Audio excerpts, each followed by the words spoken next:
Olá, amantes de idioma.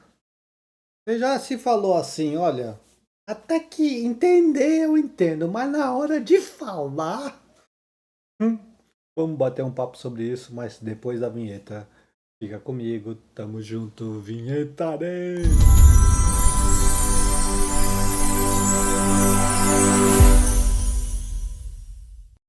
Muito bom, meu nome é Felipe Kawakami, por aqui eu ensino japonês, eu aprendo inglês, eu falo sobre técnicas, métodos de ensino, eu estou formulando, validando o meu método específico, especial, não é nem específico nem especial, é meu mesmo, tá?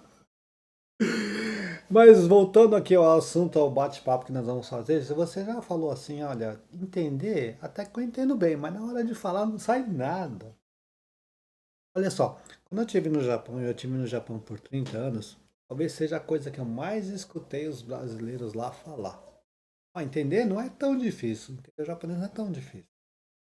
Mas na hora de falar, não sai, eu não consigo formar as frases, só sai palavras soltas.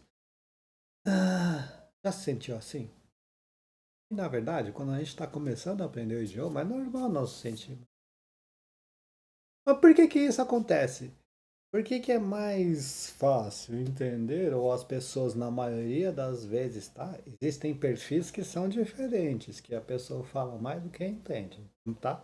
Mas são mais raros. Nesse vídeo nós vamos tratar das pessoas que entendem mais do que conseguem falar. Existem alguns motivos para isso, né? Primeiro, quando a gente estuda e começa a estudar um idioma, a gente é muito exposto ao idioma, ou seja, lendo, seja ouvindo, seja escrevendo, ou seja, um professor nos ensinando, nós somos expostos ao idioma dessa maneira. Mas nós somos muito pouco expostos ao idioma numa situação que nós precisamos falar. Por isso, no começo, quando você está aprendendo um idioma, é meio que natural você fazer mais input, output, você colocar mais informações para dentro do que consegue colocar para fora. Isso é normal, principalmente no começo, certo? Uma outra coisa que acontece é que quando nós estamos numa situação falando com a pessoa de uma outra língua, da língua que nós estamos aprendendo, muita coisa a gente não entende de verdade. A gente deduz pelo contrário. Deduzimos. Acontecia demais. Demais. Ai, quantas vezes eu não vi o chefe lá japonês vir falar com o meu companheiro de fábrica lá, brasileiro, né? Fala um monte de coisa, um monte de coisa, um monte de coisa, e eu olhando lá, olhando só de longe, fazendo meu serviço, né? Aí depois eu chego lá pra ele, entendeu? Ele falou isso, isso, isso, isso. Mas o que que ele falou? Ah, não sei, mas ele apontou pra cá, eu achei que ele tava falando disso.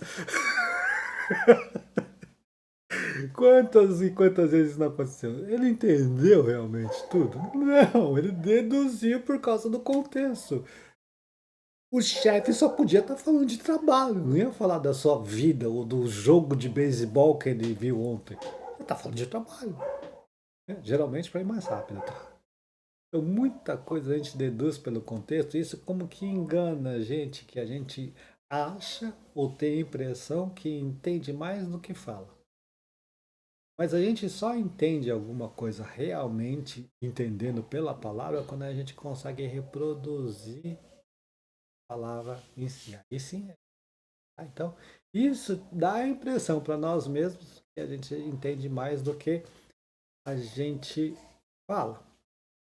Agora, um terceiro ponto que ajuda, né, essa posição, não, essa situação, é que muitas pessoas, na verdade, a grande maioria das pessoas, tem medo de errar. Por isso que ela não consegue colocar para fora aquilo que ela aprendeu. Principalmente as pessoas que são tímidas, as pessoas que são ansiosas ou então as pessoas que são perfeccionistas. Esses três tipos de pessoas realmente têm bastante medo de errar. Por isso que não consegue colocar para fora, mas como já aprendeu alguma coisa, realmente entende, né? Então, juntando essas três coisas, né? Que no começo, quando a gente está aprendendo idioma, a gente se expõe muito ao input e pouco ao output. E muita coisa a gente deduz pelo contexto, mesmo sem entender as palavras em si, mas a gente entende o contexto e deduz. E o medo de errar por diversos motivos ou por diversos perfis de personalidade, isso contribui para que nós digamos, olha, entender até que eu entendo, mas de falar, na hora de formar frases, fica mais difícil. Né? Isso tudo a gente pode fazer uma analogia bem legal. É como, não sei se você gosta de cozinhar ou não, eu cozinho para sobrevivência. Cozinhar para sobrevivência é ótimo. Não, até que eu gosto de cozinhar, mas acho que minha esposa gosta mais. Eu também gosto mais quando ela cozinha. É mais caprichoso, mais estabanado, mais prático. Faz as coisas direitinho. Então, para quem gosta de receita, né? É como você conhecer um monte de receita, um monte de prato. Eu sei fazer macarrão bolonhesa, eu sei fazer nhoque de batata doce, eu sei fazer estrogonofe de carne, eu sei fazer carne de panela, eu sei fazer feijoada, eu sei fazer... Mas só cozinha alguns pratos. Ah, sempre arroz, feijão e ovo. Você sabe fazer outras coisas, porque você... Arroz, feijão e ovo, arroz, feijão e salada, arroz... Por que você não faz outras coisas? Essa é a situação, né? A gente entender, até que eu entendo, mas não consigo falar. Conhece um monte de receita, mas só sabe, ou só sabe algumas, ou só usa algumas, né? Dizendo de forma mais técnica isso que nós estamos conversando aqui, bate-papo que nós estamos aqui, tem um cidadão chamado David Singleton, e deparei com um livro dele essa semana. Ele fala que, segundo a teoria dele, nós temos o vocabulário receptivo e o vocabulário. Ele nomeou isso que a gente está falando de output e input. Não, peraí. Output para fora e input, né? Ou seja, vocabulário receptivo é aquilo que a gente reconhece, que a gente entende quando a gente lê, quando a gente ouve. E o vocabulário produtivo são as palavras que a gente consegue usar quando a gente vai falar, quando a gente vai escrever. Então, são os termos técnicos que ele cunhou e fez isso, certo? Então, existe realmente uma diferença entre vocabulário receptivo e vocabulário produtivo. A tendência da maioria dos alunos, experiência própria, tá? Existem perfis diferentes, isso a gente pode tratar em outro vídeo, mas a tendência é que as pessoas entendam mais do que falam, numa proporção que eu não sei, mas realmente a maioria é assim, tá? Ok? Mas no caso do japonês, por que que é mais fácil entender do que falar? Por que que é mais fácil entender do que falar em japonês? Existem alguns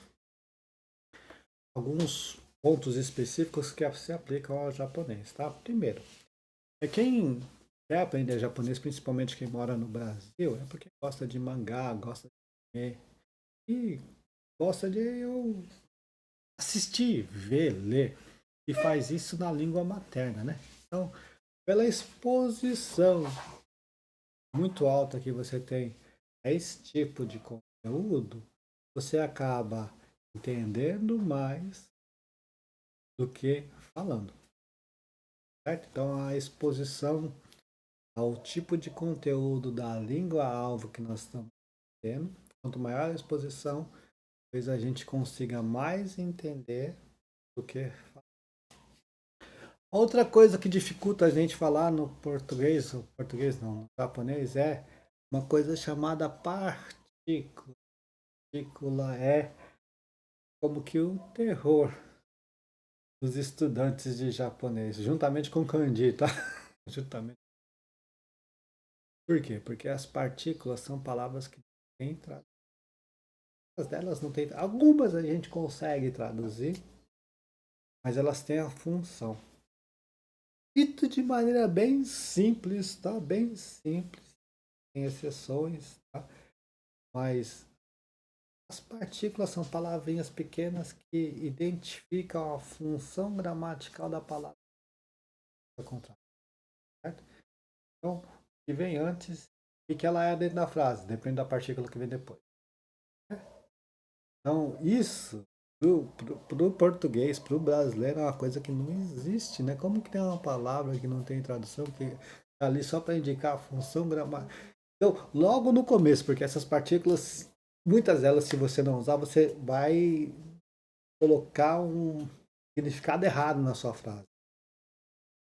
Colocar um significado. Então, você precisa aprender desde o começo essas partículas. Claro que a gente aprende as mais fáceis e das mais usadas para as mais difíceis. Mas desde o começo você precisa aprender a certo ponto gramática para conseguir falar bem no japonês, tá? Então, partículas são cruciais para formar as frases corretas para o japonês entender. Existem partículas, se a gente não colocar lá na frase, tudo bem, o japonês ainda entende, mas existem partículas que a gente não colocar, ou colocar uma partícula errada, a gente passa uma ideia totalmente diferente do que pensando. Experiência própria, alunos têm dificuldade com partícula, de ficar repetindo, repetindo. Né? A partícula foi estudada lá atrás, né? Lição 30. Essa partícula lembra da lição 2, da lição 4, da lição 6, né? Sim. Mas com o tempo, isso fica natural, né?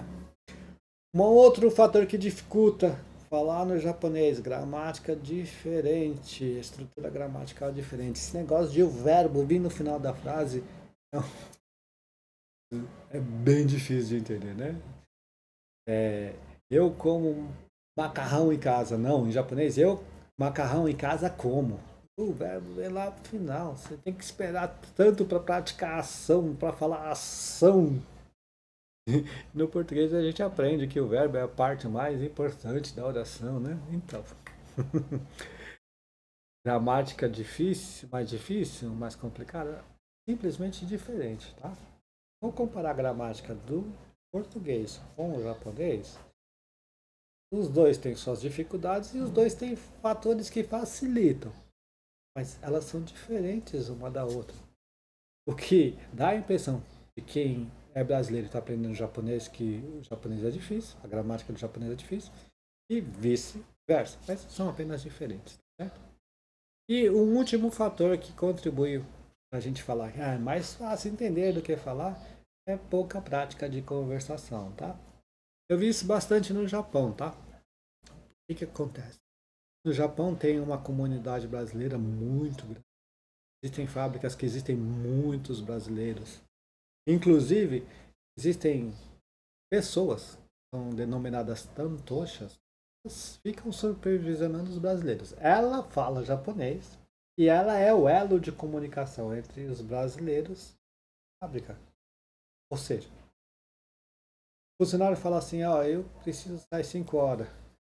E aí, o Tantosha, o senhor Tantosha fala assim pro chefe, ó, ele disse que vai ficar até às 7.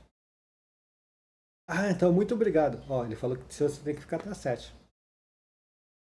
É, dá pra confiar em situações como essa. Por quê? Porque o Tantosha, ele tá tentando o lado dele, né?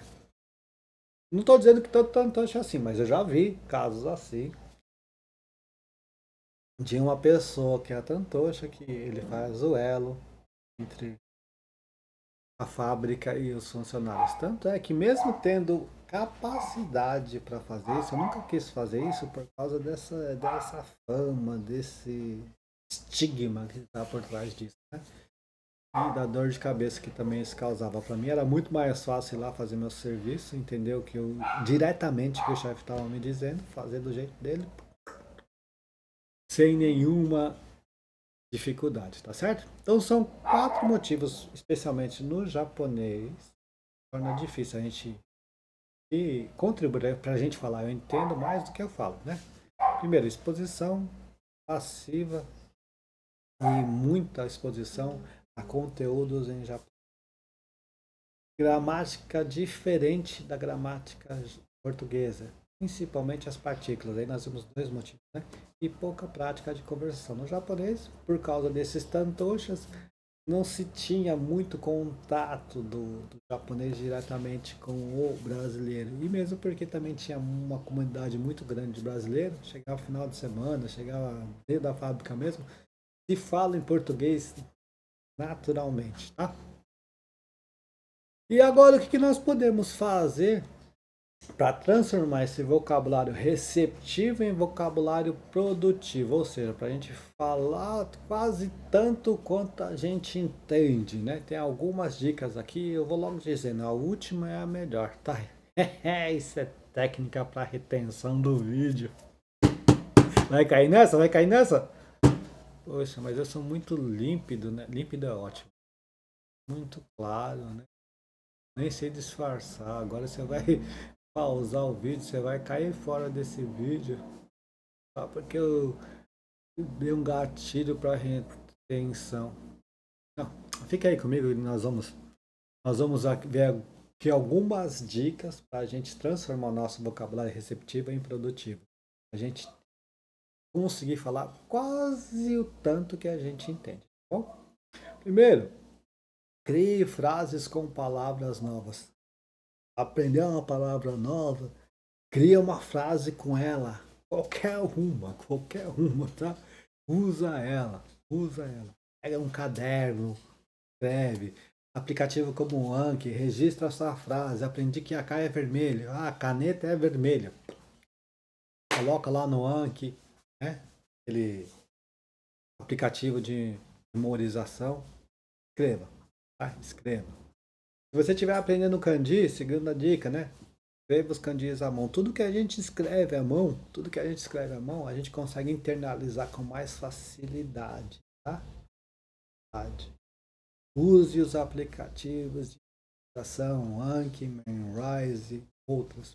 Pode ser usado para memorizar palavras, kanjis, expressões, qualquer coisa que você quer gravar, use. O próprio aplicativo te dá a, como que a gente pode dizer, a frequência necessária e as palavras necessárias para internalizando, aprendendo de uma maneira produtiva. Tá? Uma outra dica aqui, existem aplicativos, né, como a HelloTalk e Talk, que você consegue praticar fala com nativo. Eu nunca fiz isso, tá? Eu não... Mas existem esses aplicativos que alguns são gratuitos. Ok. Inclusive, hoje em dia dá para você conversar com a inteligência artificial. Se vocês quiserem, eu faço um vídeo sobre isso aqui. Eu conversando em japonês com a inteligência artificial. Em inglês eu acho que eu ainda não consigo, mas talvez possa tentar, se vocês quiserem. Deixa nos comentários aqui. Outra coisa que é muito bom também é assistir vídeos e podcasts em japonês. Tá? Os conteúdos que a gente pode escutar em japonês, os animes eles são muito informais, eles usam bastante gíria, eles saem um pouco do japonês tradicional, por aí. Tá? Aí, por outro lado, se você for ouvir notícias, jornal, ele é muito polido. E essa distância entre um japonês informal e um japonês extremamente polido é muito grande. Né? Os podcasts estão no meio e no meio. Então aqui você consegue aprender bem. Não é nem formal demais, nem formal demais. Assista ou ouça podcasts em japonês. Tá? Outra coisa que ajuda bastante, isso pouca gente faz, é uma super dica. Tente pensar em japonês. Não é pensar em japonês especificamente ao pé da letra. É o seguinte, você pensa em português, eu vou tomar água. Antes de você fazer a ação, você pensou, vou tomar água. Mas como que se fala eu vou tomar água em japonês? Custa nada. Custa nada. Mizu ou não mimasu. No caso seria isso. Né? Ah, eu vou fazer compra. Como é que fala eu vou fazer compra em japonês mesmo, né? Daimono ni Então, ao pensar dessa maneira, assim, coisas simples, né? Traduzir os seus pensamentos, as suas ações. Ah, hoje eu estou triste. Eu, kanashi desu né? Vendo? Ao fazer isso, dia a dia, com coisas bobas, você vai muito, você vai desenvolver bastante, certo? E as duas últimas dicas que são as mais interessantes. Seja proativo. Não esperem as palavras não, as oportunidades aparecerem. Crie as oportunidades. Eu quando estudei japonês e estudei sério, eu fazia o seguinte, olha só, tá vendo isso aqui? Super hiper dicionário. Eu li ele da página 1 à página. Ah, não tem isso aqui. Será que eu vou ter que abrir? Será que eu vou ter que abrir? 1450. Eu, e como que eu fiz isso, né? Por que, que eu fiz isso? Eu pegava, lia uma palavra, via o significado em português. Eu procurava alguma coisa na internet, geralmente textos que tinham em português e japonês, para confirmar o significado e ver se não tinha uma nuance diferente, significado diferente. Uma vez que eu fazia isso e me certificava do significado, eu prontamente procurava validar isso, usar em uma ocasião. Em uma ocasião. E aí, felizmente, eu tinha bastante contato com amigos japoneses lá. Eu podia falar praticamente qualquer coisa, né? Qualquer coisa. Eu usava. Quando o feedback que voltava era positivo, eu incorporava essa palavra no meu vocabulário, colocava numa lista a parte que eu estava fazendo e frequentemente eu revisava essa lista. E foi revisando. Eu tenho essas listas até hoje. No meu caso, eu separei essas listas por classificação gramatical, lista de verbos, lista de adjetivos, lista de conectivos, lista de conjunções, enfim, isso. No meu caso, funcionou, não, tá? Mas o que, que eu fazia? Eu criava oportunidades para usar as palavras que eu tinha aprendido no dia, na semana. Né? Eu fazia isso frequentemente. Deixa eu colocar o livro aqui de volta. Fazia isso uma vez validado, uma vez o feedback positivo voltava, eu colocava essa palavra como no meu vocabulário pessoal. E a última dica que eu disse que era mais interessante, que são as atividades role play. O que é isso? Quando a gente faz uma simulação de uma cena, e no caso das aulas que eu dou em Japão, a cena só acaba quando o aluno usa os elementos que nós aprendemos na aula. Por exemplo, tá? Nós aprendemos a forma tai, a palavra roshi. Forma tai é a conjugação verbal que indica que você quer realizar a ação do verbo. E a palavra roshi indica que você quer alguma coisa, algum substantivo. Então, essas aulas são dadas em forma tai do verbo e a palavra roshi. Então, nós bolamos uma cena. Bolamos é exagero, né? Pedimos sugestões para a inteligência artificial de cena. Faça 10 sugestões de cena em que tal gramática, tal expressão e tal expressão possam ser usadas. Né? E eu pego, olho para o aluno, olho para as cenas, essa daqui, ó. A cena só vai acabar quando você fazer essas duas coisas. Caso que nós, né, conjugar um verbo na forma tai e usar uma vez a palavra roxinha. É Natal, você fazendo um pedido no restaurante. Eu sou o garçom, você é o cliente. E daí pra frente eu só falo japonês. Os alunos ficam meio assim, eu não entendi. Ah, gomen nasai. Nihongo shika wakaranai. Aí fala assim, desculpa, eu só entendo japonês, né? E se eu preciso explicar alguma coisa, evidentemente, eu explico em um japonês mais fácil. Que eu acho que o aluno consegue entender. A maioria das vezes dá certo. E eu também não posso deixar essa atividade difícil demais para o aluno. De modo que, como eu sei a tarefa que o aluno tem que fazer dentro dessa atividade roleplay, eu coloco diálogos, eu coloco frases dentro dessa simulação que deem a deixa para que ele possa cumprir de uma maneira fácil, né? Mas não tão fácil, tá? O objetivo da frase ou da atividade. Isso funciona muito, os alunos gostam demais. Se você quiser, experimenta. Entra em contato comigo e experimenta. É muito bom, é muito legal. A gente ri demais, a gente se diverte demais. Ok? Tá certo, então. Vamos fazer o resumo do que a gente viu aqui, ó. Vamos fazer um resumo bem rapidinho. Nós estamos aqui há 25 minutos já conversando. Se você ficou aqui, parabéns, né? Muitas pessoas, na verdade, a maioria das pessoas falam: é mais fácil entender do que falar. Isso acontece por quê? Porque realmente entender é mais fácil do que falar.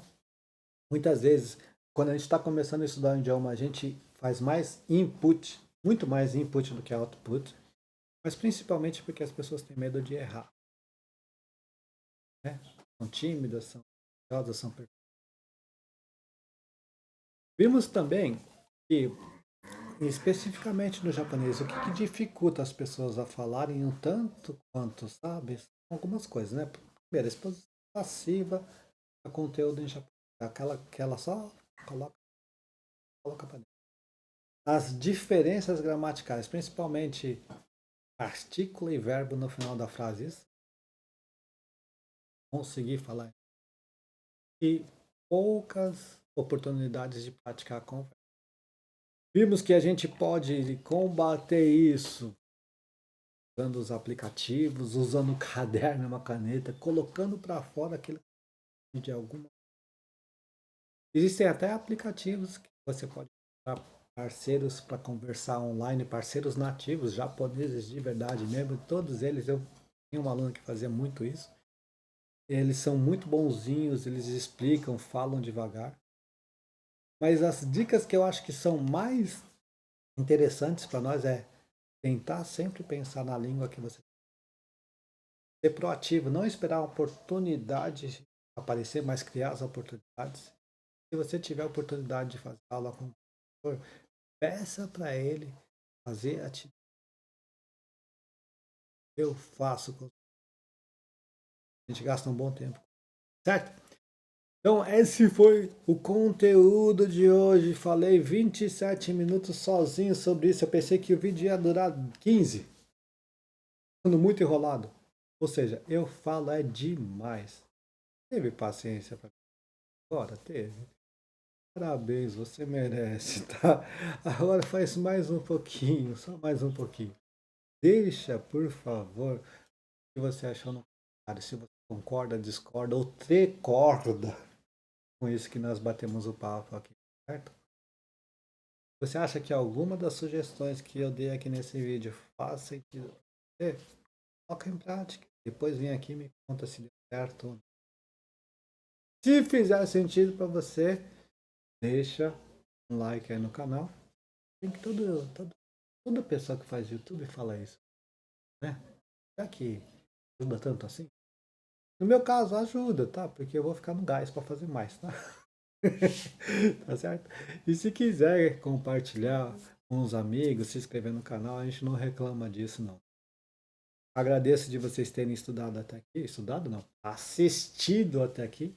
Se bem que, em certo sentido, foi um estudo, tá? E nós vamos completar 30 minutos de vídeo e eu não quero me despedir de vocês.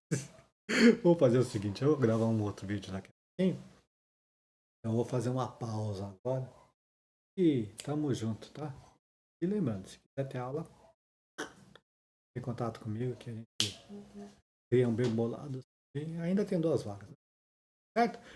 Tamo junto, mata né? See you next time. Vinhetando.